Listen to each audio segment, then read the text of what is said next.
You are listening to Viewpoints from PlaceCloud. Cultural researchers tell stories of places from around the world. For the full multimedia experience and to support the creators you enjoy, visit placecloud.io.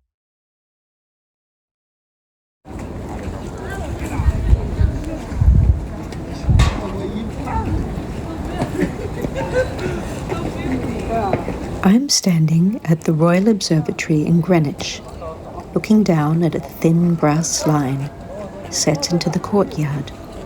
People are queuing patiently to photograph themselves straddling it, 1 foot in the Eastern Hemisphere, 1 in the West. Phones are handed over to strangers.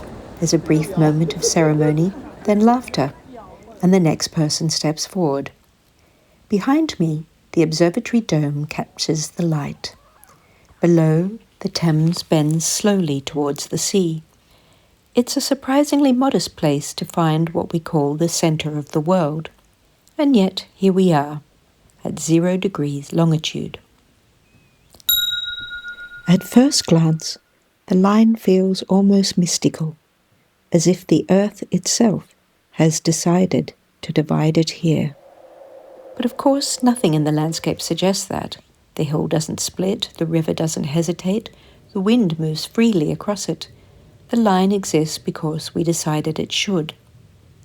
And that decision was made in 1884, when representatives from 25 nations gathered in Washington for what was called the International Meridian Conference.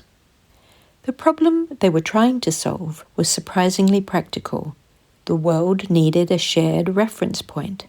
Ships were navigating global waters, railways were synchronizing timetables, telegraphs were sending messages across continents, and everyone was measuring longitude differently.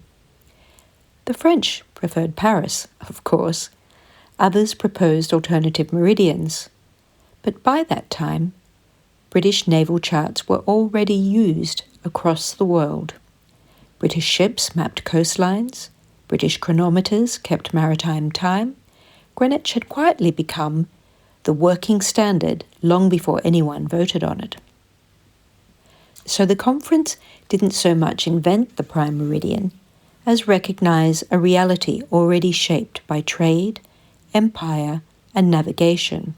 Greenwich became point zero. France, incidentally, abstained from the vote and continued using the Paris Meridian for another 27 years, a dignified reluctance to concede that the centre of measurement now lay across the Channel. What's remarkable is how much flows outwards from a single decision. Time zones radiate from here.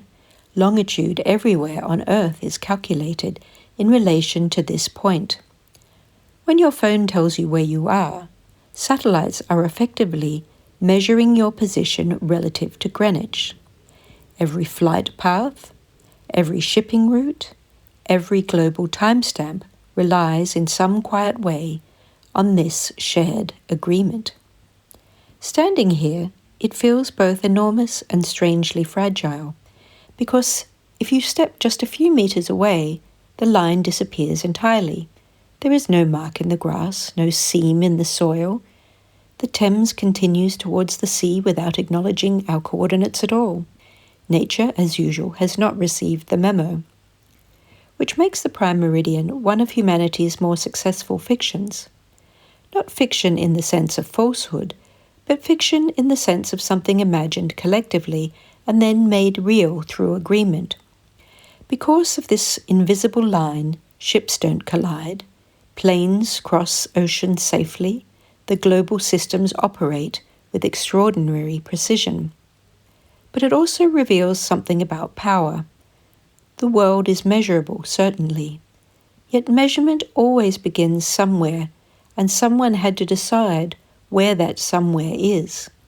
In the 19th century, Britain possessed the naval reach, the scientific infrastructure, and the political influence to persuade others that its reference point should become everyone's.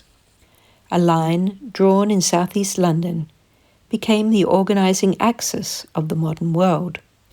And so people continue to come here, not just for the geography, but for the strange pleasure of standing inside an idea.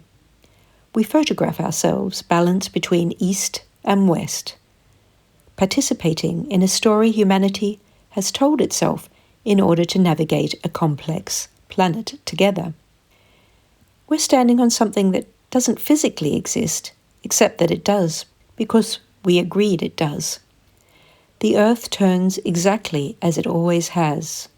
The river flows below, unconcerned. But from this spot, we learned how to coordinate our movements across oceans and continents, how to share time itself. From here, the world is ordered, not by nature, but by imagination, a line made real through collective belief.